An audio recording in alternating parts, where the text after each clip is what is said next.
Hindi niya hinahanap ang yaman, pero natagpuan niya ang pag-ibig na mas mahalaga pa dito.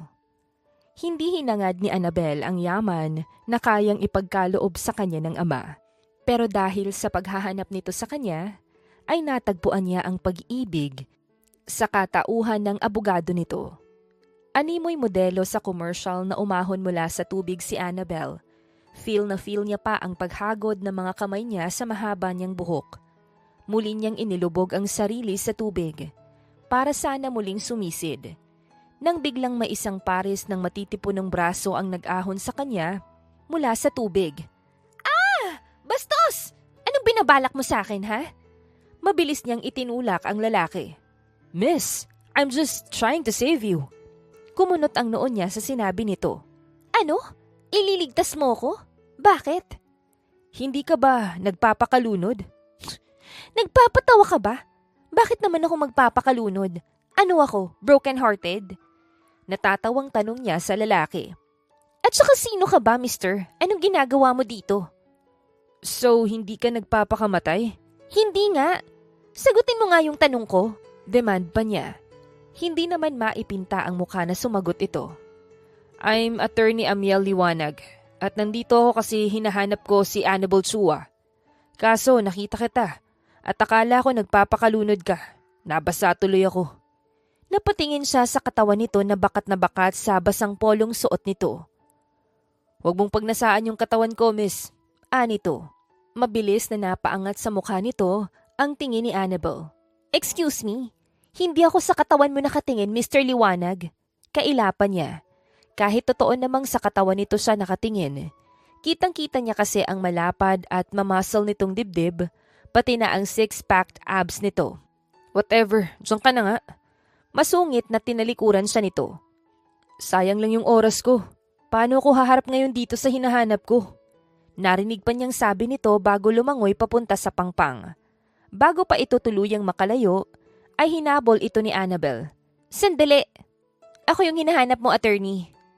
Napatigil ito sa paglangoy at bumaling sa kanya. Pinagluloko mo ba ako? Mukha ba akong manluloko? Ako nga si Annabel Chua. At bakit mo ako hinahanap? Sandali. Bigla niyang natutop ang bibig sa nasabi. Ang sabi mo, abogado ka. Sino ang nagpadala sa'yo? Ang bangko ba?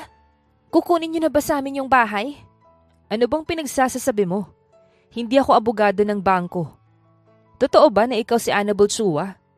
Binigyan siya nito ng mapanuring tingin. Aba, kung duda ka, hindi kita pipiliting maniwala. Diyan ka na nga, attorney.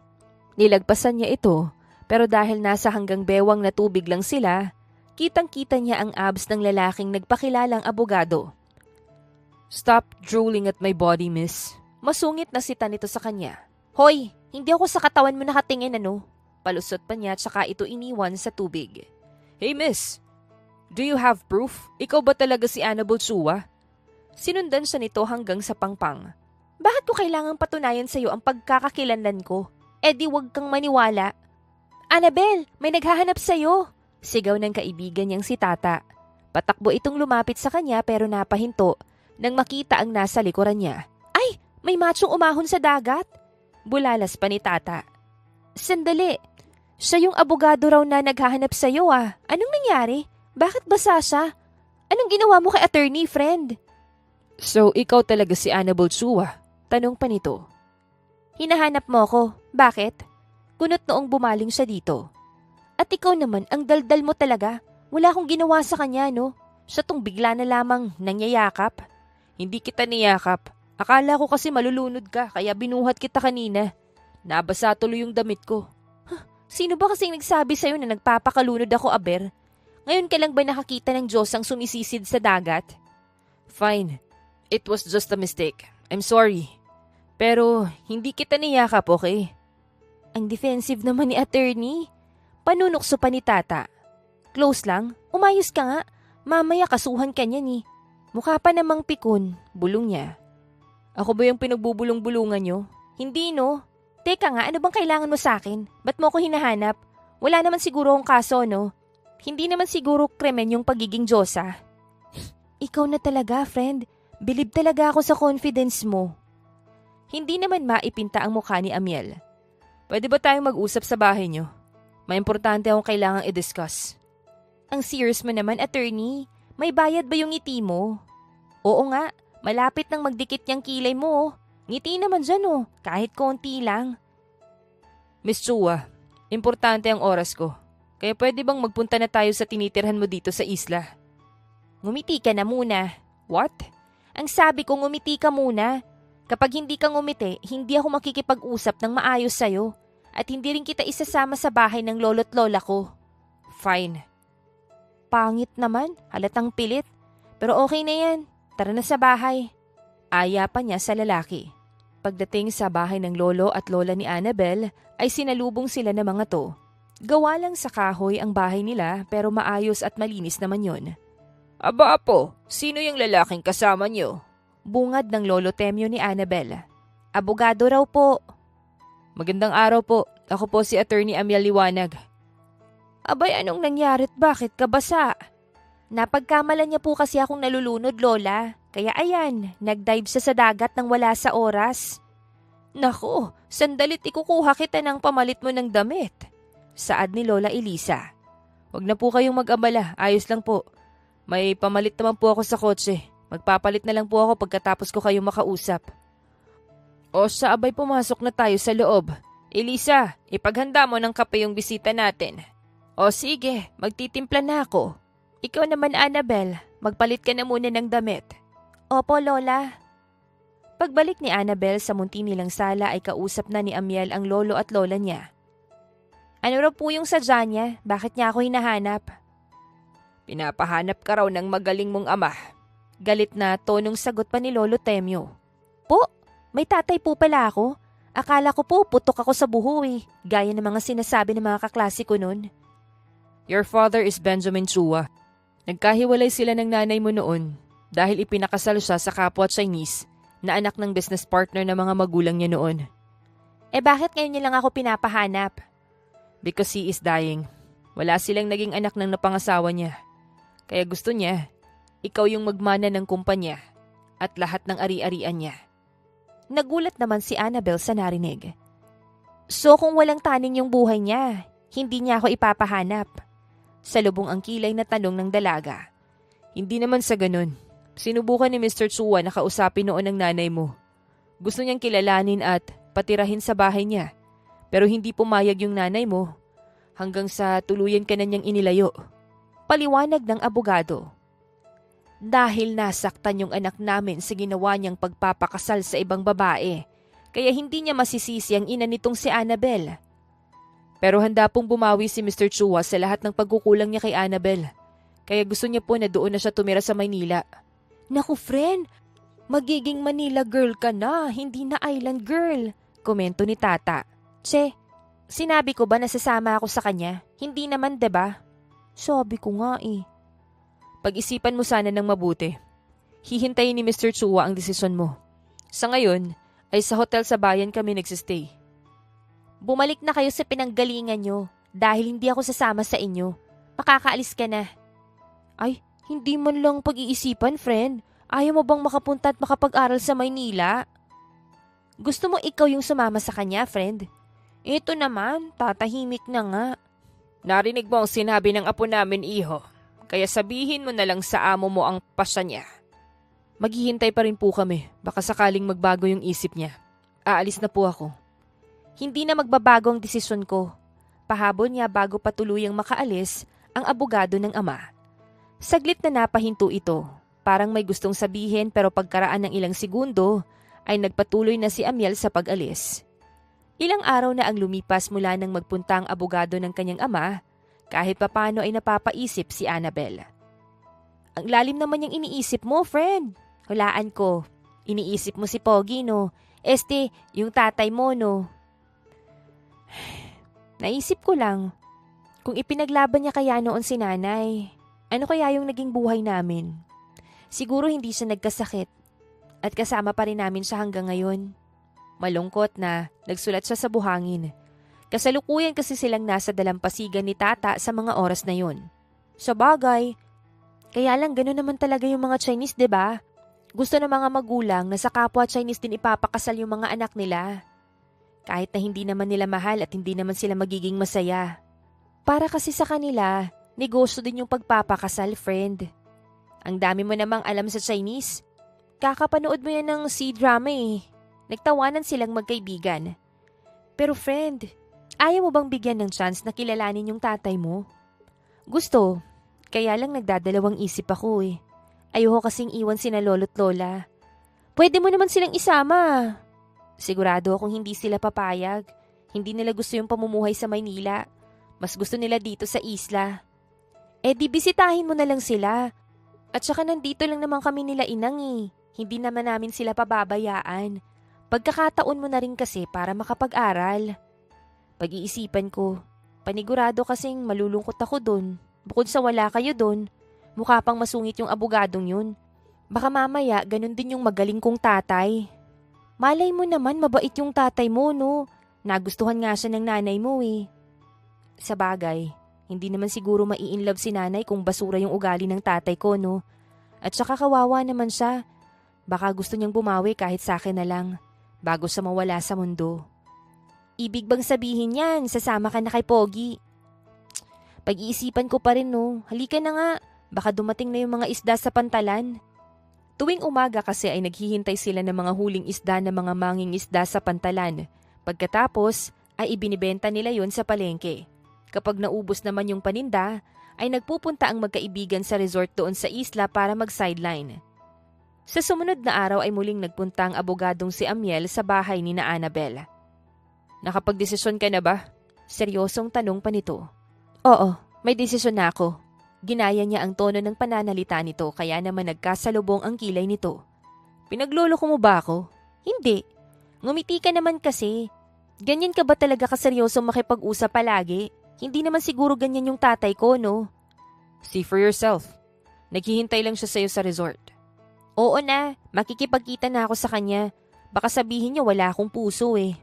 That's good to hear. Kailan mo gusto makipagkita sa kanya? Ngayon na. Total, tapos na rin kaming magtinda. Sandali lang, maliligo lang ako ah. Nakakahiya naman kung haharap ako sa tatay ko na amoy isda ako. Fine. Huwag mo lang masyadong tagalan. I hate waiting. Eh kung magbago kaya yung isip ko ha? Wala nang bawian. Nasabi ko na kay Mr. Chua na isasama kita sa hotel. Kaya kung kailangan na buhatin kita para madala kita doon, gagawin ko. Grabe ka naman. Nasabi mo agad. Hindi ka naman excited no? At saka bubuhatin mo talaga ako. Time is precious, Miss Chua. Kaya huwag ka naman sanang paasa. Paasa agad? Masyado ka kasing seryoso. Hindi pwedeng mag-joke. Diyan ka na nga. Maligo na nga muna ako. Huwag kang mag-alala. Mabilis lang akong maligo. Samantala, nakaisip ng kapilyahan si Annabel. Imbis na magmadali, ay sinadya niyang tagalan. Tapos na siyang maligo at magbihis pero imbis na lumabas ng kwarto niya, ay nahiga na muna siya sa maliit niyang kama. Ang sungit mo maghintay ka ngayon. At dahil madaling araw palang gising na ang dalaga, hindi niya sinasadyang tuluyan siyang makatulog. Daing ni Annabel nang maramdaman na animoy lumulutang siya. Sige lang, managinip ka lang. Pagising mo, nasa hotel na tayo. Sambit ni Amiel na buhat-buhat ang dalaga. Agad siyang napadilat at natagpuan niya ang sariling nasa mga bisig ng abogado ng ama. Hoy! Binuhat mo talaga ako? Napakapit siya sa leeg nito sa takot na mahulog. Ayoko sa lahat ay ang nagsasayang ng oras, Miss Chua. Pinaghintay mo ko tapos tutulugan mo ko. Hindi ko naman sinasadyang makatulog Ibaba mo na nga ako. Malapit na tayo sa kotse. Doon na kita ibababa. Ikaw ang bahala. Hindi naman ako yung mapapagod eh. Ibinaba nga siya ni Amiel nung nasa tapat na sila ng kotse nito. Sakay. Wala man lang kalambing-lambing. Kailangan pa ba kitang buhatin pasakay ng kotse? Ito na nga, sasakay no. Ang sungit. Inirapan ito ni Annabel bago siya pumasok sa kotse. Marahas na napabuga ito ng hangin saka sumakay sa driver's seat ng kotse nito. Sa daan ay walang inikan ang dalawa. Muli lang nagsalita si Amiel nang nakarating na sila sa hotel na kinaroroonan ng ama ni Annabel. Andito na tayo. Teka lang, bakit bigla akong kinabahan? Hindi mo kailangang kabahan. Mabait si Mr. Chua. Pero kasi, ito yung una naming pagkikita eh. Huwag kang mag-alala. Siguradong magkakasundo kayo. Sana nga. Nang makaharap niya ang ama, Annabel, ikaw na ba yan anak? Mangiyak-ngiyak na sabi ni Mr. Benjamin Chua pagkakita nito sa kanyang anak na dalaga. Opo, ako po si Annabel. Kamukhang kamukha mo si Analia. Tukoy nito sa kanyang ina. Pwede ba kitang mayakap? Sige po. Nang yakapin siya ng ama, pakiramdam ni Annabel ay may napunan sa pagkukulang sa pagkatao niya. Masaya ako dahil pinagbigyan mo akong makilala ka anak. Sabi pa ni Mr. Chua pagkakalas ng yakap nito sa kanya. Ang totoo po niyan, masama pa rin po yung loob ko sa inyo. Pero naisip ko na wala rin namang magagawa yung galit ko.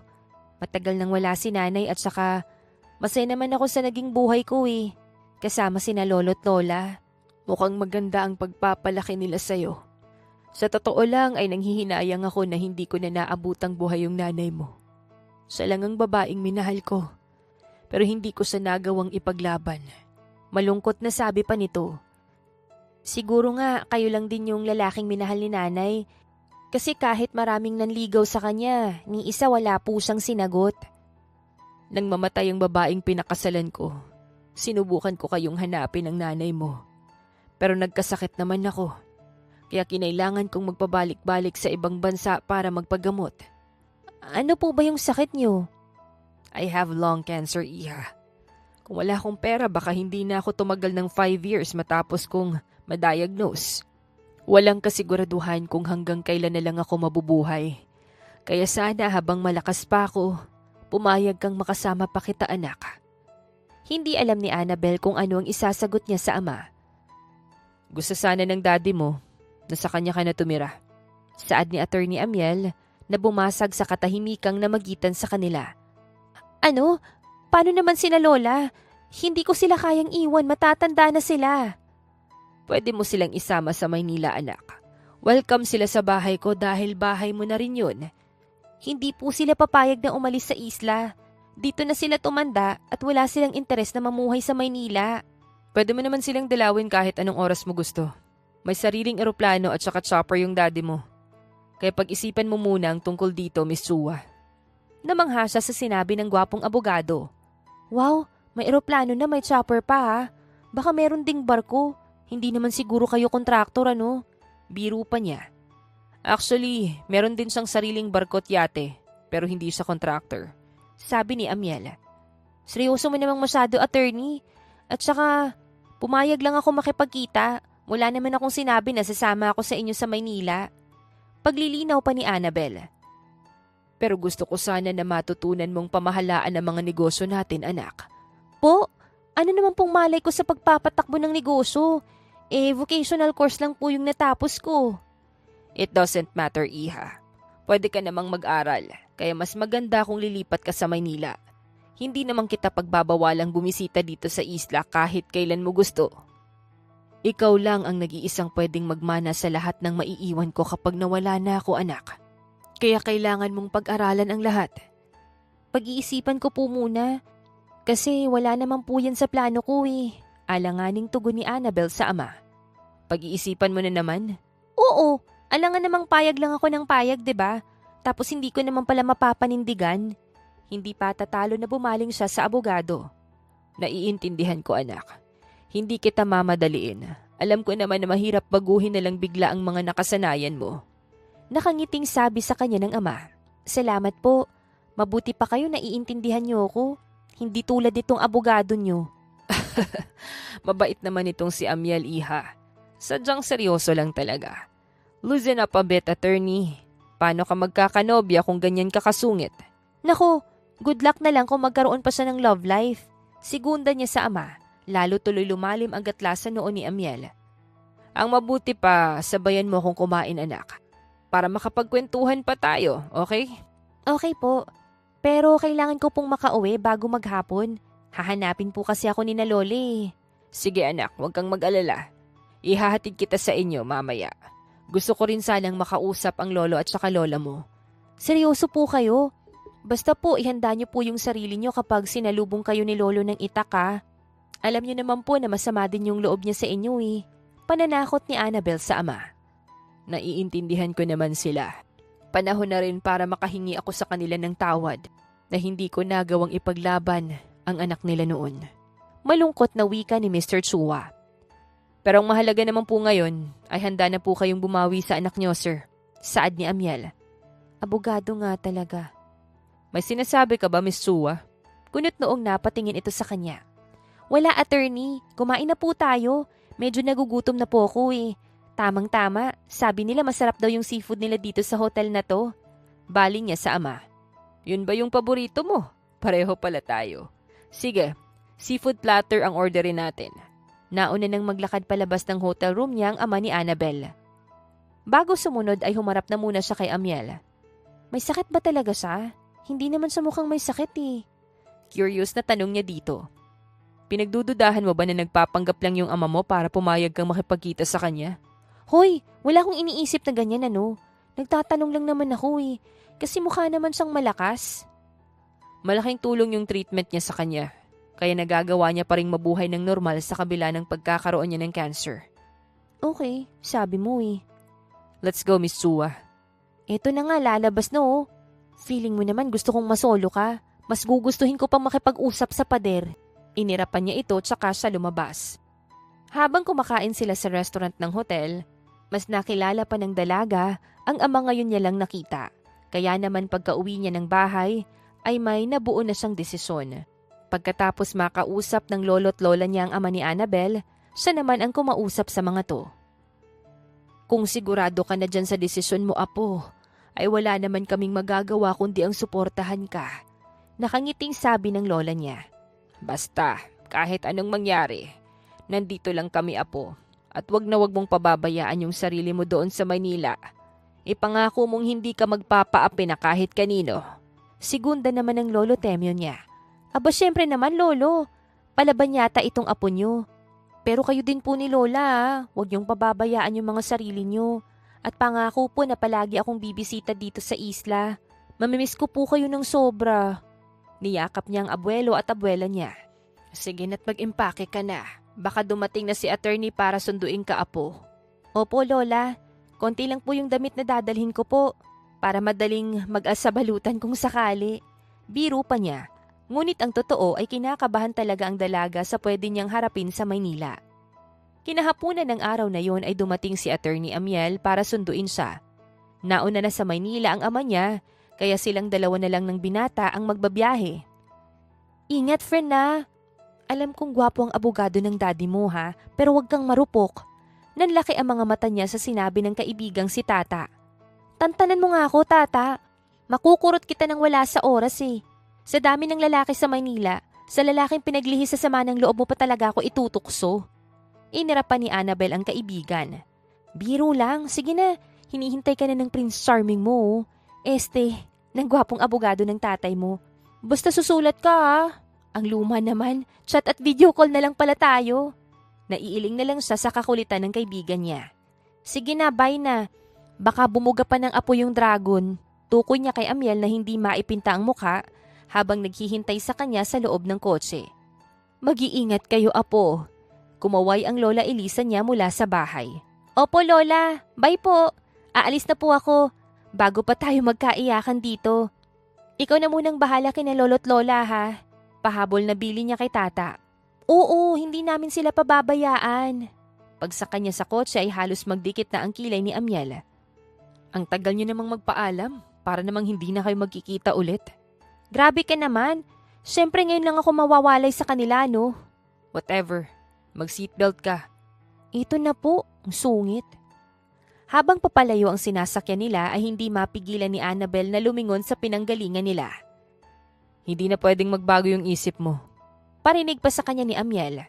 May sinasabi ba ako? May isang salita ako, no? Dapat lang. Para hindi naman masayang yung panahon na ginugol namin sa pagpunta dito sa isla. Aba, bakit parang utang na loob ko pa na nag-aksaya kayo ng oras sa pagpunta dito sa isla? Hindi ganyan yung ibig kong sabihin. Ganon na rin yun. Para tuloy gusto ko ng pagsisihang sumama ako sa inyo sa Maynila. Isipin mo na lang na huling-hiling na to sa'yo ng ama mo bago sa mawala sa mundo. Kaya sana wag kang magpapasaway sa Maynila. Huwag mo sanang bigyan ng sakit ng ulo si Mr. Chua. Hoy, Nananahimik lang ako sa isla tapos isinama niyo ako sa Maynila. Tapos pag-iisipan mo ko na pasaway at sakit sa ulo. Galit na humarap siya dito. Dahil nagmamaneho, ay saglit lang siyang tinignan nito. Pwes, patunayan mo. Wala akong dapat patunayan sa'yo, no? Dahil hindi ko naman ipinagsisiksikan yung sarili ko. Mas gugustuhin ko pang bumalik sa isla. Nang marating nila ang mansyon ng ama sa isang subdivision sa Maynila, halos malula siya sa laki nun. Grabe, siya lang mag-isang nakatira sa napakalaking bahay na to. Manghang komento niya habang inililinga ang paningin sa mansyon. May kasama sa mga kasambahay dito. Wika pa ni Amiel. Iba pa rin kapag kapamilya mo yung kasama mo, no? Wala na ba siyang ibang kamag-anak? Wala na. Malalayong kamag-anak na lang. Ikaw na lang yung nag-iisa niyang pamilya. Okay, nasan siya?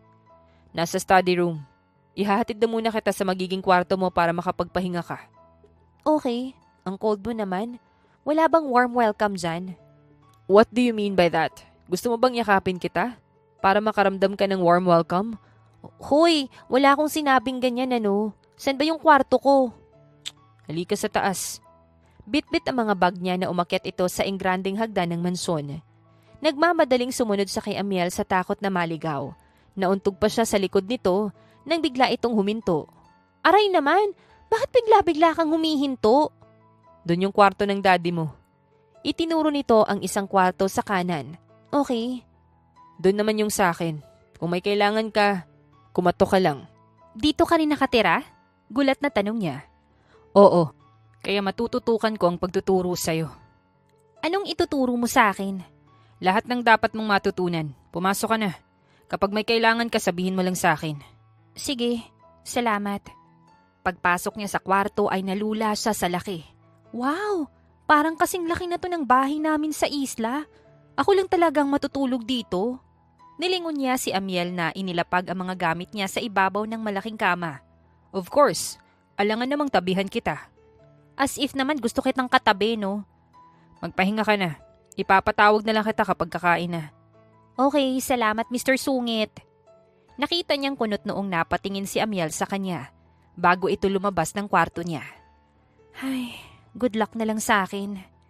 Marahas siyang napabugan ng hangin bago binagsak ang sarili sa malaki at malambot na kama. Hanggang hindi na niya na malaya na nakatulog na pala siya. Kinabukasan, nagising si Annabel nang may maramdamang hininga na kumikiliti sa leeg niya. Nang magmulat siya ng mata ay tumambad sa kanya ang mukha ni Amiel. Ah! Nang magising ang diwa niya, ay napasigaw siya sabay tulak sa lalaki. Nagulat din si Amiel kaya hindi nito napaghandaan ang ginawa niya.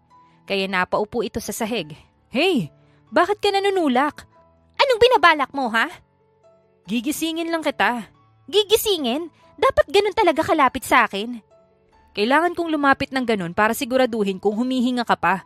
Grabe ka naman kasing matulog, parang hindi ka na humihinga. Kanina pa kita ginigising. Salubong na naman ang mga kilay nito. Sorry naman kung napasarap yung tulog ko, no? Ano, gising na ako. Anong kailangan mo? Naghihintay na sa'yo ang daddy mo sa dining. Gusto kanyang makasabay na mag-breakfast. Okay, susunod na ako. Maghihilamos lang ako. Pakibilisan pwede. Opo, bibilisan ko na po, Happy. Inirapan niya ito bago siya bumangon at nagpunta sa banyo. Pagpasok niya sa banyo, ay tsaka lang na-realize ni Annabel ang suot niya. Nakakahiya. Nakalimutan kong ganito pala yung suot ko kapag natutulog. Bakit naman kasi kailangan niya pa akong gisingin eh? Napapadyak na lamang siya dahil sa hiya. Tanging maluwag na t-shirt at boyleg short lang kasi ang suot niya. At nawala sa isip niya yon, kaya nagawa niyang rumampa sa harapan ni Amiel.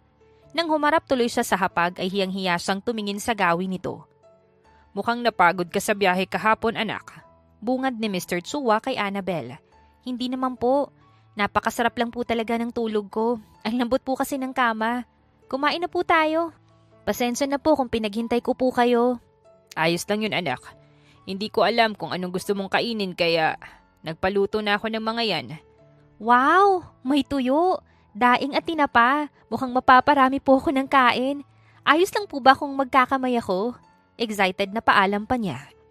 Ayos lang na magkamay ka dahil nandito lang naman tayo sa bahay. Pero kapag nasa labas, dapat matutunan mo ang fine dining etiquette. Nako, medyo may pagka-strict ang magtuturo sa'yo ng mga dapat mong matutunan, anak. Nakangiting komento ni Mr. Chua. Okay lang po yun. Sanay naman po ako sa steak to eh. Ganon din po kasi sina lolo't lola. Magkakamay na po ako malinis naman yung kamay ko. Sige lang anak, kumain na tayo. Saad ni Mr. Chua. Tuwang-tuwa siyang pinanood ng ama sa maganang pagkain. Tapos ka nang kumain? Diet ka ba? Ang dami pang pagkain Puna niya kay Amiel nang makita niya na hindi na ito kumakain. Busog na ako. Okay, ako kasi hindi pa eh. Sabay subo niya ng sinangag at daing na sinawsaw niya sa sukang may sili.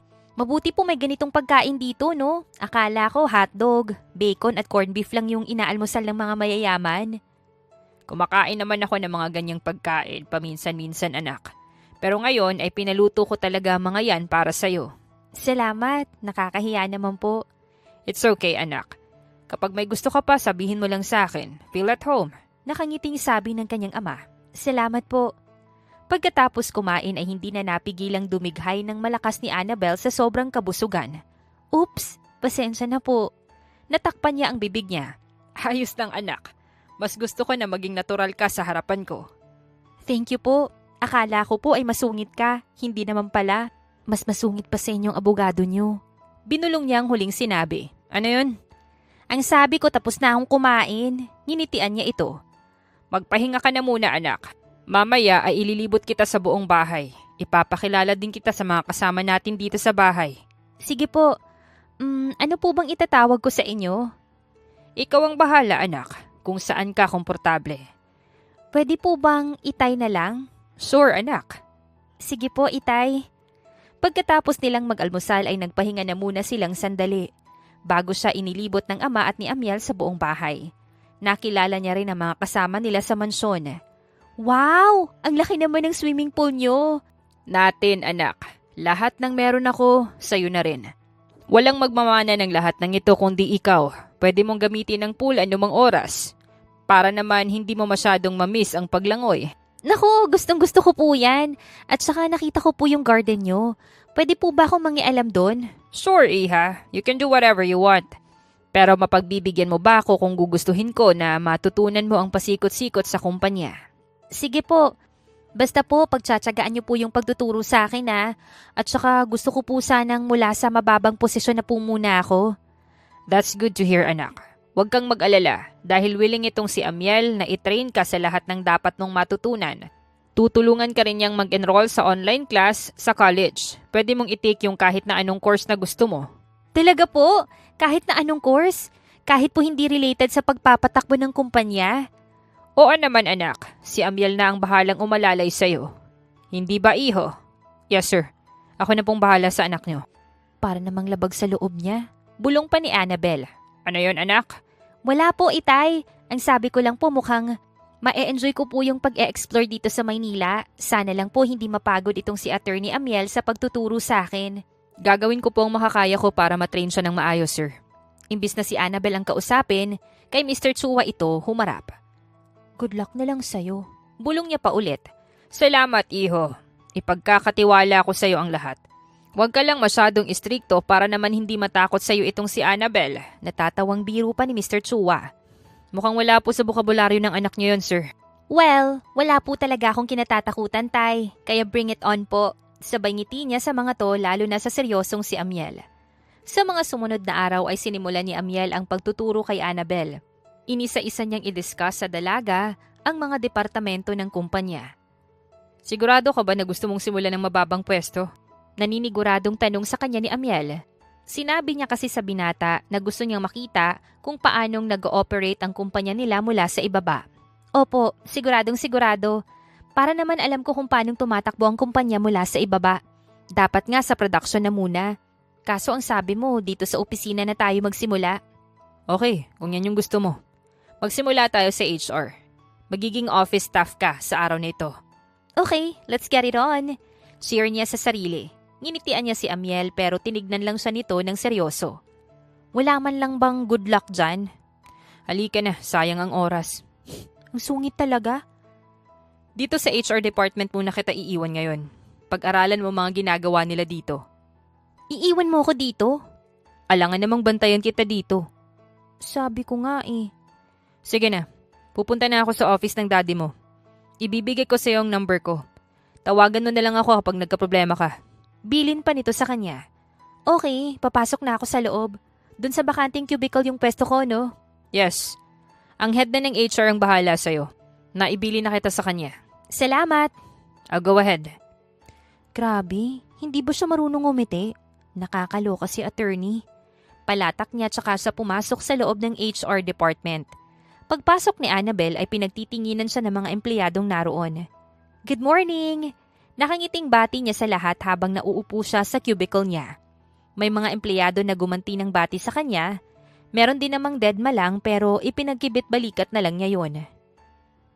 Ikaw ba yung bago? Masungit na tanong kay Annabel ng isang babae. Oo, ako nga. Ako si Annabel. Hindi niya na natapos ang pagpapakilala nang mailapag ang babae na makapal na folder sa mesa niya. I-xerox mo ang mga to. 10 copies each. Pagkatapos, i-stapler mo ang bawat kopya. Utos pa nito sa kanya. Okay. Nasan nga pala yung Xerox machine? Hanapin mo, okay?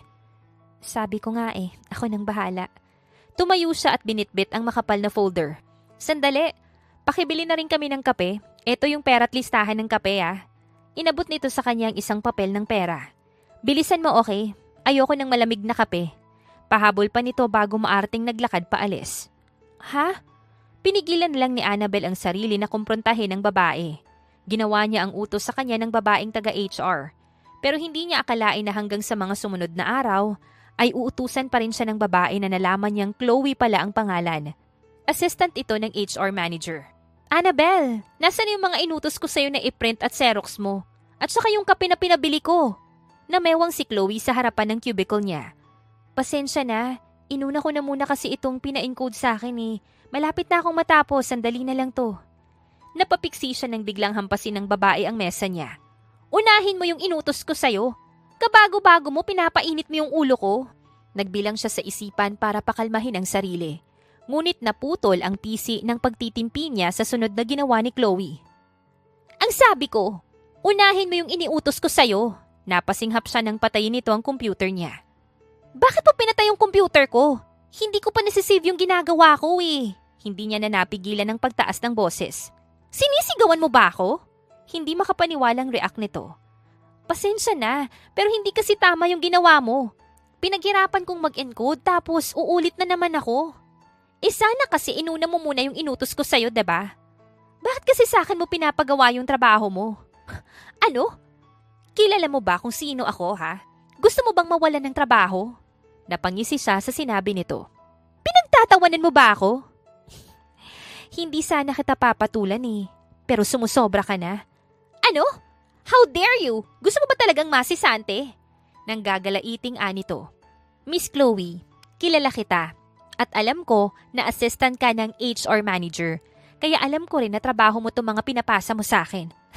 Ang lakas ng loob mong magreklamo, ha? Gusto mo talagang mawalan ng trabaho? Ipapatanggal kita. Bakit? Tama lang naman yung sinasabi ko, Mali namang power trip ka. Porket malakas ka sa HR manager. Hindi mo dapat inaalila ang kapwa mo empleyado. At hayaan mo na ipakilala ko yung sarili ko sa'yo. Wala akong pakialam kung sino ka. Fired ka na. Anong karapatan mo na i-fire ako? Ikaw ba ang HR head? At hayaan mo na sabihin ko kung sino ako. Annabel Chua ang pangalan ko. Chua? Nakita niya na namutla ito. Utos na utos ka sa akin. Hindi mo man lang alam yung pangalan ko. Hindi mo rin alam kung sino ako. Ako si Annabel Chua at tatay ko ang may-ari ng kumpanya. Narinig niya na napasinghap pati ang ibang empleyado na naroon at halos mawala na ng kulay ang mukha ni Chloe. Anong pinagsasasabi mo? Ayoko sanang sabihin kung sino ko Kasi gusto kong matutunan lahat ng dapat kong matutunan tungkol sa kumpanya mula sa ibaba. Pero mali naman ata na hayaan ko lang yung kagaya mo. Baka mamaya, hindi lang ako yung alilain mo dito. Mahabang litanya pa niya. Sinungaling! Ambisyosa ka! Wala namang anak si Mr. Chua! Delusional! Grabe! Ayaw mo pang maniwala, ha? Sandali. Nagliwanag ang mukha niya nang makita si Amiel. Anong nangyayari dito? Kunot noong tanong nito. Attorney, tamang-tama yung dating mo. Lumapit siya at humawak sa braso nito. Sabihin mo nga sa babaeng ng pa-power trip na yan kung sino ako.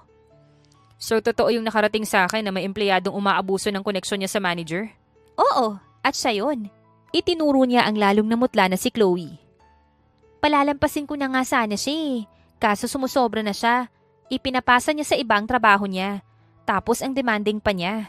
Of course not! Hindi yan totoo, attorney! At saka, siya nga tong nagpapanggap na anak ni Mr. Chua eh. Hindi siya nagpapanggap. Siya ang nag-iisang anak ng may-ari ng kumpanya. Napangisi siya nang makita kung paanong manlaki ang mga mata ni Chloe. Let's go. Pinapatawag ka ng daddy mo. Sabay daw kayong mag-lunch. Ako nang bahalang umayos ng issue dito sa HR department. Sabi pa ni Amiel sa kanya. Okay, attorney. Hindi ko na ba kailangan tapusin yung trabaho ko dito? Pinatay niya kasi yung computer ko eh. Hindi ko tuloy na-save yung na-encode ko na. Iba na lang yung uutusan ko na tumapos nun. Pagkatapos ng nangyari dito ngayon, baka hindi na pumayag si Mr. Chua sa gusto mo. Napanguso siya sa sinabi nito. Ganon. Gusto ko pa namang subukan sana bukas yung production. Let's see kung papayag si sir. Halika na. Aya pa nito sa kanya tsaka bumaling sa natamemeng si Chloe. I will talk to your boss. Attorney, please, huwag niyo po akong sisantihin. Pagmamakaawa pa nito. Pero hindi ito pinansin ni Amiel na giniya na siya palabas ng HR department. Sandali, ang gamit ko. Tumakbo siya pabalik sa cubicle niya para kunin ang mga gamit niya. Nang mapadaan siya kay Chloe, ay binigyan niya ito ng mapang-asar ng ngiti. Sa kabila ng nangyari sa HR department, nakumbinsi pa rin ni Annabel ang ama na subukan niya ang trabaho sa production ng mga produkto ng kumpanya nila. Ay, nakakapagod, pero ang saya. Ang babait ng mga empleyado sa pabrika, hindi katulad ng sa HR department.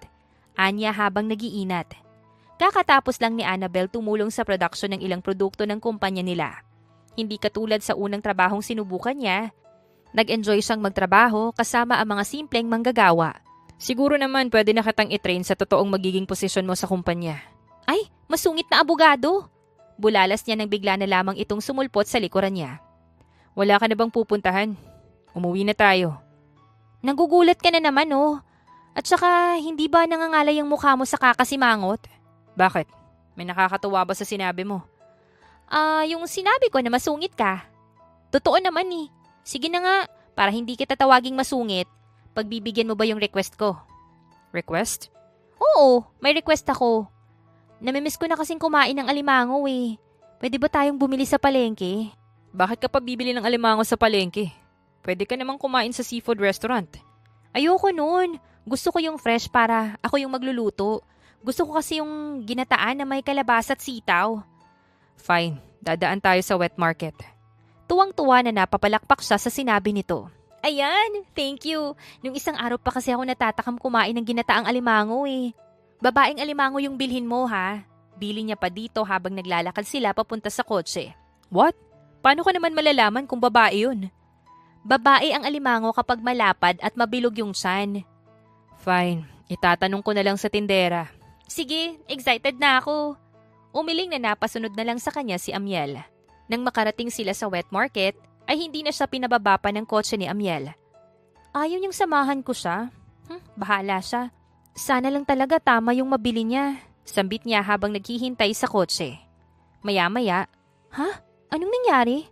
Tanong ni Annabel pagkabalik ng binata sa kotse. Hindi kasi maipintang mukha nito. May nakaaway ka bang tindera? Sabi ko naman kasi sa'yo sasama ako eh. Wala akong nakaaway. O ayan na yung babaeng alimango mo. Inabot sa kanya ang nakaplastik na gumagalaw-galaw pang alimango. Napatingin naman siya sa daliri nito. Namumula yon. Hala, nasipit ka ba ng alimango? Yun lang ang naging tugon ng binata. Hanggang sa makauwi sila ay walang imikan ang dalawa. Ayaw kasing sagutin ni Amiel ang tanong ni Annabel kahit kinukulit ito ng dalaga. Magandang gabi anak. Kumusta yung experience mo sa pabrika? Ayos lang po, Tay. Ang saya po. Kumain na po ba kayo? Magluluto po kasi ako ng ginataang alimango eh. Aba, tamang-tama. Hindi pa ako kumakain anak. Hinihintay ko kasi kayo ni Amiel. Oh, anong nangyari sa'yo, iho? Nasipit po yata ng alimango yung kamay niya. Pinipigilan niya ang sariling matawa. Ayos lang po ako. Aakyat lang po muna ako sa kwarto. Paalam nito tsaka umakyat sa hagdan. Ako naman po, idadaan ko na po muna sa kusina tong alimango. Magbibihis po muna ako bago magluto. Sige anak. Pagkatapos ibilin sa kasambahay ang alimango ay nagmamadaling nagpunta si Annabel sa kwarto ni Amiel. Anong kailangan mo? Gamutin natin yung daliri mo. Itinaas niya ang hawak na medicine kit. Hindi na kailangan. Wala lang to. Ano ka ba? Pwede yung ma-impeksyon, no? Itinulak niya ito para makapasok sa kwarto nito. Hey! Anong ginagawa mo? Pinapasok ba kita sa kwarto ko? Kita mo na, ang sungit mo. Gagamutin na nga yung sugat mo eh. Sinabi ko bang gamutin mo? Hindi. Pero kasalanan ko kung bakit ka nasipit ng alimango. Kasi ako yung nag-request na bumili tayo nun. Kaya huwag ka nang pumalag, okay? Halika nga dito. Hey! Hindi ito pinansin ni Annabel. Hinila niya ito papasok sa banyo. Anong gagawin natin dito? Hulo, anong iniisip mo, attorney? Huwag kang mag-alala, wala tayong gagawin dito. Huhugasan ko lang yung sugat mo para hindi maimpeksyon.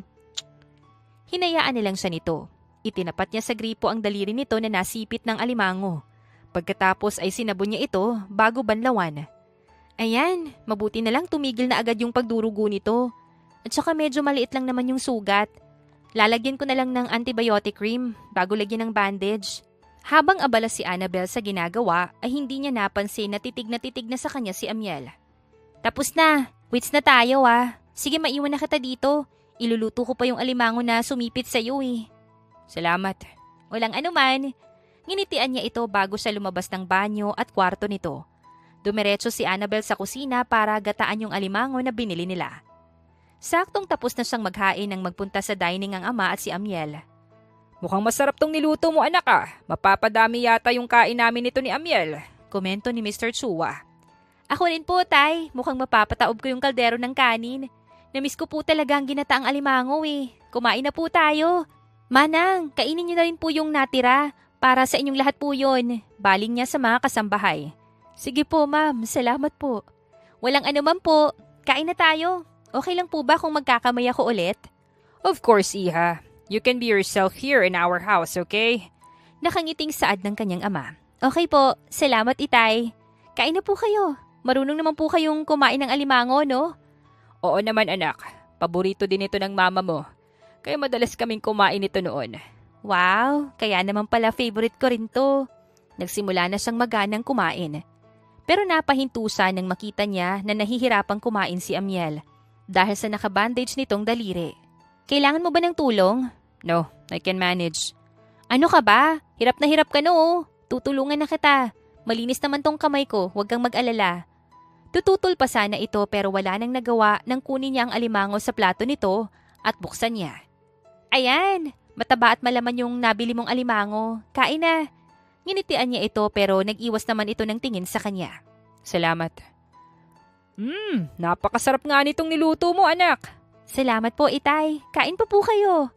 Maya-maya pa ay naubos na nilang tatlo ang nakahain sa mesa. Nagtawanan pa sila nang sabay-sabay silang napadighay ng malakas. Nang mga sumunod na araw ay nagsimula na si Amiel sa pagtuturo kay Annabel tungkol sa dapat nitong malaman sa kumpanya. At dahil matalino, madali namang natuto ang dalaga. Congratulations! Madali ka naman palang matuto. Pwede ka nang magsimulang magtrabaho sa kumpanya bilang kapalit ng daddy mo. Imporma sa kanya ni Amiel. Hala, papalitan ko si Itay. Hindi ba masyadong maaga pa naman? At saka hindi ko pa tapos yung online course ko eh. Dagdag pa niya. Kailangan niyang magpunta ng States para sa treatment niya. Bilang anak niya, ikaw lang yung dapat na pumalit sa pwesto niya bilang CEO ng kumpanya. Nakaka-pressure naman yan. Parang gusto ko biglang umuwi sa isla. Pwede ka namang umuwi doon kung gusto mo. Ipapahatid kita sa driver. Basta, babalik ka lang kaagad. Grabe naman. Hindi pa nga ako nakakaalis, mismo na ako kaagad. Tumikim naman si Amiel. Parang bigla itong nailang. Kailangan na kasing simulan yung panibagong treatment ni Mr. Chua, kaya hindi pwedeng matagalan yung pag-alis niya. Kumusta na ba yung kalagayan ni Itay? The truth is, nabigyan na siya ng taning ng doktor. Pero dahil sa treatment niya sa States, ay nalampasan niya ang taning na sinasabi ng doktor sa kanya. Ibig sabihin nun, may chance pa ba na gumaling siya? Kasi advance yung technology sa ibang bansa eh. Well, we can pray for that. Ipagdadasal ko na sana humaba pa yung buhay ni Itay. Ngayon ko lang siya nakasama. Kaya sana mabigyan kami ng pagkakataon na magsama ng matagal. Miracles can happen, Annabel. Kaya walang imposible. Sabay ngiti nito sa kanya. Sa bagay, ngumiti ka nga ngayon eh. Ibig sabihin may himala talaga. Mas gwapo ka kapag nakangiti, kaya dapat mong dalas ang ngumiti ha. So, nagwapuhan ka pala sa akin. Ay, pwedeng bawiin. Wala nang bawian, nasabi mo na eh. Minsan talaga pahamak tong bibig ko eh. Tinampal niya ng mahina ang bibig. Well, ikaw naman marunong ka rin naman palang magseryoso eh. Siyempre naman ikaw lang wala kang bilib sa akin. I believe in you. Ha?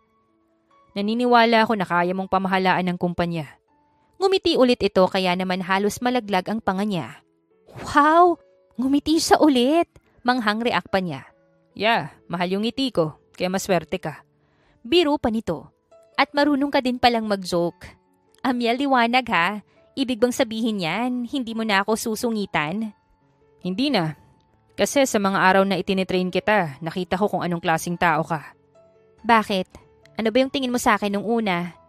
Napakamot ito ng ulo kaya pinaningkitan niya ito ng mga mata. Hindi naman siguro mukhang pera, ano? Of course not. Akala ko kasi nung una pasaway ka. Alam mo yon, yung walang balak magseryoso sa buhay. Ibig sabihin yan, dapat ilibre mo ko. Sure, ano bang gusto mong kainin? Wag lang yung alimango ha. Pareho silang natawa sa sinabi nito. Huwag kang mag-alala, hindi ka na masisipit ng alimango. Kasi nagkikrave ako bigla ng pizza at saka pasta. Sige, ililibre kita. Sakay na. Ipinagbukas siya nito ng kotse. Dahil sa pag-uusap nila ay hindi namalaya ni Annabel na naroon na pala sila sa parking. Salamat. Kaso baka hinihintay na tayo ni Itay. Anya nang maalala ang ama. May dinner siya ngayon kasama yung mga kaibigan niya. Pero sasabihin ko pa rin sa kanya na nasa labas tayo kakain. Okay. Pizza and pasta, here I come. Sambit niya habang pumapasok sa kotse. Natawa na lang si Amiel sa kanya. Bago ang flight ng ama, ay umuwi muna sa isla si Annabel. Pero hindi niya akalain na may susunod sa kanya. Dahil na-miss ko kayong lahat, magpipiknik tayo sa tabing dagat. Anunsyo niya habang nakapatong sa kawayang upuan sa labas ng bahay ng lolo't lola niya. Ayos! Ihahanda ko na yung mga dadalhing pagkain. Sigunda sa kanya ni Tata. Sige, magsipaghanda na kayong lahat. Kayo naman lolo't lola, chill lang po kayo dyan ha. Kami na pong bahala. Sige apo, kayo na ang bahala. Namiss ka namin ng lolo mo. Niyakap niya ang kanyang lola at gumanti naman ito ng yakap sa kanya. Kaya nga po ko umuwi kasi alam ko na miss nyo na yung maganda yung apo. Manang-mana ka talaga sa akin apo. Oh, mukhang may gusto yatang sumama sa picnic natin. Nasundan niya ng tingin ang tinitignan ng lolo Temyo niya. At nanlaki ang mga mata niya sa nakita. Hi, pwede ba akong sumama? I heard meron daw kayong picnic by the beach. Nakangiting sabi pa ni Amiel. Wow! Si Attorney Pogi! Nilapitan ito ni Tata. Teka, parang may nagbago yata. OA na react niya. Marunong ka nang umiti. Anong ginagawa mo dito? Tanong ni Annabel. Ang lagay ikaw lang yung pwedeng magbakasyon. Pinayagan din ako ni Mr. Chuan na magbakasyon. Naku, may naaamoy akong something. Sarili mo yung naaamoy mo. Kaya maligo ka na, saad niya sa kaibigan niya. Mamaya na, sa dagat na lang ako maliligo. Pero tama ba yung hula ko? Nagkakamabutihan na kayo? Magkasundo na kayo? Yes, Tata. Okay na kami ng kaibigan mo. Saad ni Amiel. Huwag mo na lang yung pansinin. Ang mabuti pa ilagay mo na muna sa loob yung mga gamit mo tapos tulungan mo kaming maghanda para sa picnic. Sige, pero walang alimango ha. Natawa si Annabel sa sinabi nito. Huwag kang mag-alala, walang alimangong buhay. Luto na para hindi ka na masipit. Natatawang tugon pa nito. Nagmano na muna si Amiel sa lolo't lola niya bago ito pumasok sa bahay. Tiningnan naman siya ng makahulugan na mga to. Lo, La, alam ko yung mga tingin nyo na yan ha. Magkaibigan lang po kami. Magkaibigan lang po sa ngayon, pero magkaibigan na soon. Hirit pa ni Tata. Magtigil ka nga dyan kung ano-ano yung mga sinasabi mo. Ihanda mo na yung mga dadalhin natin sa picnic, magbibihis lang ako. Tapos susunod na ako sa'yo. Bilin niya sa makulit na kaibigan. Uy, dumating lang si attorney, magbibihis na siya bigla. Suotin mo na yung pinaka-sexy mong panligo, friend. Buyo pa sa kanya ng kaibigan. Ikaw nga'y magtigil dyan, Tata. Ako yung kukurot sa singit mo eh. Natatawang pagbabanta ni Lola Elisa sa kanya. Ang totoo ay wala naman talagang balak magbihis si Annabel. Pero bigla siyang na-conscious sa itsura niya pagdating ni Amiela. Masayang pinagmasdan ni Annabel ang mga kapitbahay sa isla na nagkakasiyahan nang may tumabi sa kanya. Gusto mo ng barbecue? Nakangiting alok sa kanya ni Amiel. Salamat, ikaw pa yung nag-ihaw, ibisita ka namin. Ayos lang, at least walang alimango. Natawa siya sa biro pa nito. Hindi ka talaga nakamove on sa alimango, no? Sorry naman. Joke lang. Kung gusto mo ng alimango, sabihin mo lang sa akin. Ibibili kita, pero sisiguraduhin ko na hindi na ako masisipit. Nagtawanan naman silang dalawa. Wag na, kawawa naman yung mga daliri mo. Ang sarap ng pagkakatimpla mo dito sa barbecue ah. Ninamnam niya ang kinagat na pork barbecue. Salamat. Kapag may handaan sa amin, yan talaga yung toka sa akin eh. Wow! So nagluluto ka rin pala talaga? Yeah, kapag nasa kondo ako'y nagluluto ng pagkain. Ah, may kondo ka pala. Eh bakit ka lumipat sa bahay ni Itay? I have to do that para may kasama siya sa mansyon. Maliban sa mga kasambahay. Kailangan ko ring mabantayan yung kalagayan niya. Ayaw niya kasing kumuha ng personal nurse eh. Yun yata yung namana mo kay Mr. Chua. Parang sinabi mo na matigas yung ulo ko ah. Ay, hindi ba? Hindi ah. Ang bait ko kaya. Wag lang talaga akong kakantiin. Wala akong balak magpaape no. Yeah, I saw that happened sa HR department. Sinisante mo talaga si Chloe na yon? No, I gave her a chance. Pero kapag nalaman ko na may inapi ulit siya sa HR department, fired na agad siya. Dapat lang ang swerte ni Itay sa'yo. Bakit naman? Kasi hindi ka lang basta abogado niya. Para ka na rin niyang kanang kamay. Well, ganun naman talaga yung papel ko. That way, masusuklian ko yung kabutihan niya. Malaki din kasi yung utang na loob ko sa kanya eh. Ano yung ibig mong sabihin? Si Mr. Chua ang nagpaaral sa akin ng law. Talaga? Oo. Naging intern ako sa kumpanya habang nag-aaral ako noon. Nang malaman niya na working student ako, ginawa niya akong scholar. Kaya na makapasa ako sa bar, kinuha niya agad ako na abogado niya at ng kumpanya. Mahabang kwento pa ni Amiel. Ang galing naman. Siguro nakita talaga ni Tata yung potential mo, no? You have potential too. Kaya kapag ready ka na, sabihin mo lang. Salamat sa tiwala. Pero gusto ko sanang tapusin muna yung pag-aaral bago tanggapin yung pwesto na inaalok ni Tatay. Pwede mong gawin yan habang nagtatrabaho sa kumpanya. Kaya lang, baka may iba kang gustong kuhanin na course maliban sa business. Pagkatapos kong makasama yung mga trabahante sa pabrika, nakapagdesisyon na ako na gusto kong maging boss nila para maibigay ko sa kanila kung anong dapat na benepisyo para sa kanila. That's good to hear. Huwag kang mag-alala. Susuportahan kita sa mga gusto mong mangyari. Salamat.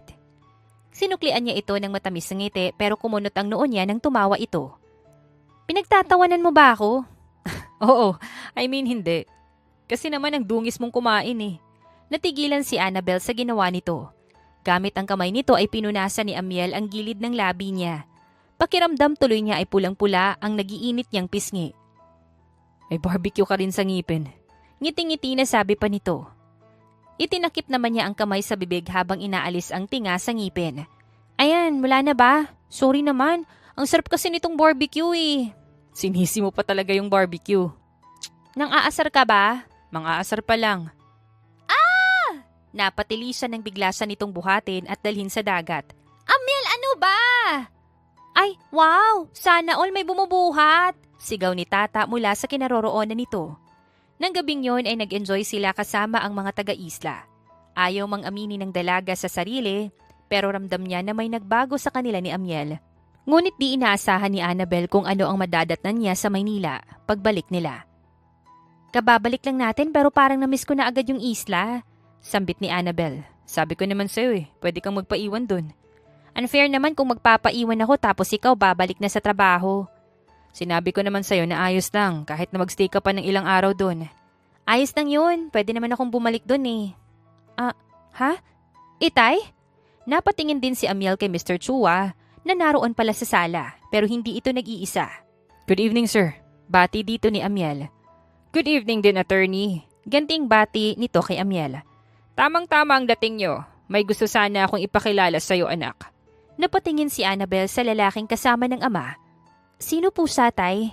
Curious na tanong niya. Anak, gusto ko lang ipakilala sa'yo si Dustin. Ang mapapangasawa mo. Po? Bulalas niya. Hi, Annabel. It's nice meeting you.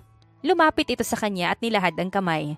Sabay na napatingin sina Annabel at Amiel sa kamay ni Dustin. Nice meeting you too. Mabilis niyang binawi ang kamay pagkatapos makipagkamay nito. Aakyat na po muna ako sa kwarto, Tay. Medyo napagod po ako sa biyahe eh. Excuse me. Hindi na niya hinintay pa ang sagot ng ama. Malalaki ang hakbang na naglakad siya papunta sa hagdan. Dinig pa niya na nag-uusap ang mga to, pero hindi niya na yon maintindihan dahil samot-sari na ang tumatakbo sa kanyang isipan.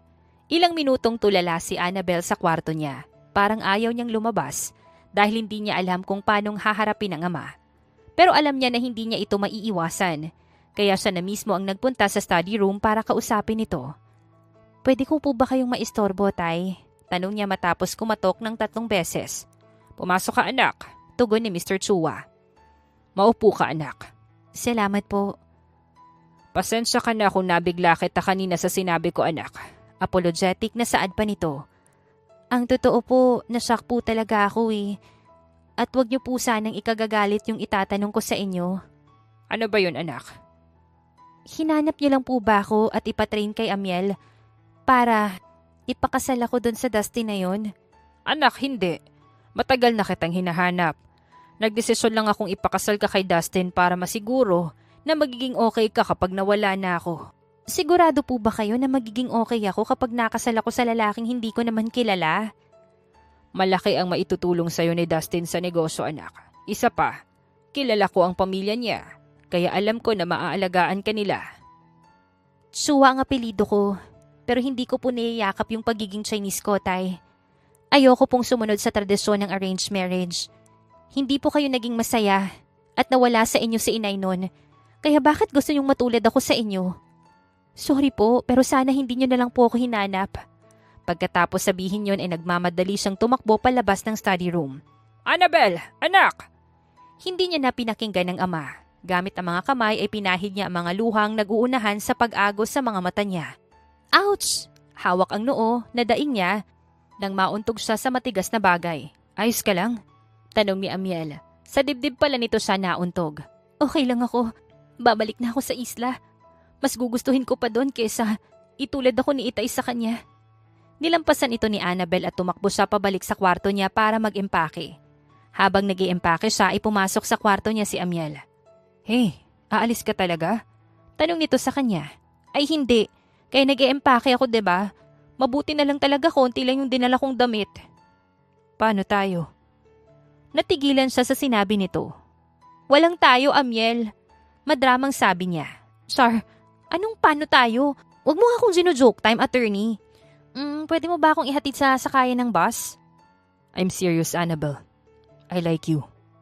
At handa akong ipaglaban ka sa itay mo. Hala, seryoso ka nga?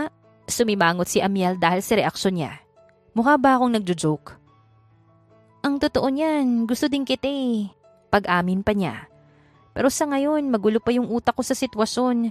Kaya pabayaan mo muna akong umalis, okay? Okay. Ito naman ang daling kausap, hindi mo ba ako pipigilan? Magpapapigil ka ba? Tanong nito pagkaraan. Hindi, kaya hayaan mo na muna ako umuwi sa isla. Sige, ihahatid kita. Pero paano yung itay mo? Hindi mo ba siya kakausapin na muna? Saka na, kapag na-realize na niya yung mga sinasabi ko sa kanya. Alright, magbibihis lang ako. Ihahatid kita mismo sa pier. Salamat. Nginitian niya ito. Inihatid siya ni Amiel sa pier kung saan siya sasakay ng barko pabalik sa isla. Grabe, parang katulad lang ng mga napapanood kong Chinese drama, no? Ipagkakasundo ka ng itay mo sa kapwa niyo Chinese. Manghang komento ni Tata pagkatapos niyang ikwento ang dahilan ng biglaan niyang pag-uwi sa isla. Hindi naman ako purong Chinese kaya wag niyang aasahan na susundin ko siya. Nag-aalala ako dahil sa sakit niya, pero ayokong matulad sa kanila ni inay, no? Isa pa, may gusto na akong pakasalan eh. Wala kailan ka pa naging pabebe? Ang sagwa naman nun, friend. Che, sinabi niya na gusto niya na rin ako, no? Hala, nagkaaminan na kayo ni attorney? Oo, bago ko umalis. Pero sa ngayon, imposible pa yung love story namin. Kasi siguradong tututol si Itay. Napasimangot siya. Sinabi ko naman sa'yo eh. Handa akong ipaglaban ka, diba? Napasinghap si Annabel nang marinig ang boses ni Amiel sa likuran niya. Kasalukuyan kasi silang nasa tabing dagat ni Tata. Anong ginagawa mo dito? Ilang araw pa lang akong nawawala, nakasunod ka na agad sa akin dito. Tumayo siya para lapitan ito. Miss na yung beauty mo, friend. Wika pa ni Tata. Gusto ko kasing bago umalis yung itay mo papunta sa States, ay mapapayag muna natin siya. Sana all pinaglalaban. Sabay sundot ni Tata sa tagiliran niya. Ano ba? Tumigil ka nga dyan. Sorry naman kung natapakan ko yung pagiging love team nyo. Diyan na nga muna kayong dalawa. Maghahanap na muna ako ng afam doon sa far away. Sabay walk out nito. Pagpasensyahan mo na yung si Tata ah. Hindi na naman naturukan ng gamot eh. Natawa si Amiel sa sinabi ni Annabel. Pero agad din itong sumeryoso. Gusto ko sanang makausap muna yung lolo't lola mo bago kita ipaglaban sa itay mo. Seryoso ka talaga? Mukha ba akong nagbibiro? Ayaw mo yata eh. Siguro hindi mo ako totoong gusto, no? Eto naman, nagtampo agad. Sinabi ko na nga gusto din kita, diba? Mahal na nga ata kita eh. Napapangiting sabi niya. Di bumalik tayo sa Maynila para kumbinsihin yung itay mo. Sa tingin mo ba mapapapayag natin siya? Oo naman. Kilala ko si Mr. Chua at alam ko na hindi ka matitiis nun. Kailangan lang nating patunayan sa kanya na mahal natin ang isa't isa. Paano? Bubuntisin na kita. Ano? Biro lang. Grabe ka namang mag-joke. Hindi ka pa nga nanliligaw, ano? Siyempre, una ko munang liligawan yung lolo't lola mo. Pagkatapos yung itay mo naman. Huli talaga ako? Oo, siyempre habang buhay kitang liligawan. Kahit tayo na hanggang sa magkaanak na tayo. Kinikilig naman ako. Ganyan pala magpakilig yung mga abogado, no? Natawa na lang si Amiel sa kanya. Halika na nga. Kailangan ko nang hingi ng kamay mo sa lolo't lola mo para makabalik na tayo sa Maynila. Okay, galingan mo ha. Magkahawa kamay silang naglakad pa uwi sa bahay ng lolo at lola ni Annabel. Pagkatapos hingin ang basbas ng lolo't lola ni Annabel, bumalik ng Maynila ang dalawa. Sinimulan nila ang panunuyo kay Mr. Chua. Salamat at bumalik ka, iha. Nakangiting sabi ng kanyang ama. Bumalik po ako dahil kay Amiel itay. I'm sorry, wala pa rin po akong balak na pakasalan yung Dusty na yon. Ayos lang anak, naiintindihan ko. Patawarin mo sana ako. Ayos lang po yun itay. May sasabihin po pala sa inyo si Amiel. Pasimple niya itong si Nico. Ha? Di ba may sasabihin ka kay itay? Oo nga pala. Go ahead, say it. Gusto ko po sanang hingi ng permiso nyo, sir. Permiso saan? Sa relasyon po namin ni Annabel. Gusto ko pong patunayan sa inyo na tapat po yung hangarin ko sa anak nyo po. Napangiti siya matapos yung masabi ni Amiel. Hindi po namin kayo mamadaliin na tanggapin yung relasyon namin, pero sisiguraduhin po namin na hindi yun makakaapekto sa pagtuturo sa akin ni Amiel sa pamamahala ng kumpanya. Segunda ni Annabel. I will do my best na mag-guide ng maayos si Annabel, sir. Para po makampante po kayo habang nagpapagamot sa States. At handa po kong hintayin kung kailan niyo po ako matatanggap para sa anak niyo po. Okay, salamat sa pag-consider sa nararamdaman at desisyon ko, iho. Kumain pa kayo? Saad pa ni Mr. Chua. Salamat po, itay. Nginitian niya ang kanyang ama. Pinatunayan nga ng dalawa kay Mr. Chua na hindi magiging hadlang kay Annabel ang relasyon nila ni Amiel. Habang nasa States ang ama ni Annabel, siya ang tumayong CEO ng kumpanya nila sa tulong at pag-alalay ni Amiel. Kaya naman, nang bumalik ito ay binigay na nito ang basbas sa dalawa. I'm so proud of you, anak. Ang dali mong natutunan ang pamamahala sa kumpanya natin. Nakangiting puri kay Annabel ng ama. Salamat po, itay. Siyempre po, magaling po yung nagturo sa akin eh. Medyo masungit nga lang po. I can hear that. Masyado ka kasing makulit minsan kaya kailangan kang sungitan. Saad ni Amiel. Nako, kahit mahal ka nitong si Amiel, anak, hindi ka makakaligtas sa pagiging strikto nito. Oo nga po eh. Pasalamat siya, mahal ko din siya. Anya, nakita niya na namula ang tenga ng kanyang nobyo. So, kailan kayo magpapakasal? Nagkatinginan ang dalawa sa tanong na yun ni Mr. Chua. Kapag inaya niya po akong magpakasal tay, papayag na po ako agad. Natawa si Mr. Chua sa tugon niya. Hindi ka man lang ba magpapakipot na muna, anak? Hindi na po, tay. Time is gold para mabigyan na namin kayo kaagad ng apo. Ayos ka lang, uminom ka ng tubig. Inabutan niya ng baso ng tubig ang nobyo at hinagod ang likod nito. Ikaw naman kasi anak, binibigla mo itong si Amiel. Pero gusto ko nga ng maraming apo ha. Lalo niyo pong na-pressure, Tay. Nagkatawanan ng mag-ama habang napakamot na lang ng batok si Amiel. Walang kamalay-malay si Annabel na naghahanap lang pala ng tiyempo ang nobyo at nang magbakasyon sila sa isla. Friend, si attorney nalulunod! Hysterical na sigaw ni Tata. Ano? Saan? Kinakabahang tanong niya sa kaibigan. Doon no! Nagmamadali siyang tumakbo sa itinuro ni Tata. Pagdating doon ay nakita niya ang nakalubog na nobyo sa tubig. Amiel! Anong nangyari sa'yo? Hindi pa nga tayo kinakasal. Magbubiyuda na kaagad ako. Talak niya habang papalapit dito. Pero nang malapit na siya ay bigla na lamang itong umahon sa tubig at napasinghap siya nung nakangiti itong buksan ang hawak na red velvet box. Will you marry me? Nakakainis ka, tinakot mo pa talaga ako. Naiiyak na hinampas niya pa ito sa dibdib. I'm sorry. Ito kasi yung naisip ni Tata para kakaiba naman daw yung proposal ko sa'yo eh. Humanda talaga sa akin mamaya ang pasaway na yon. Sagutin mo muna yung tanong ko.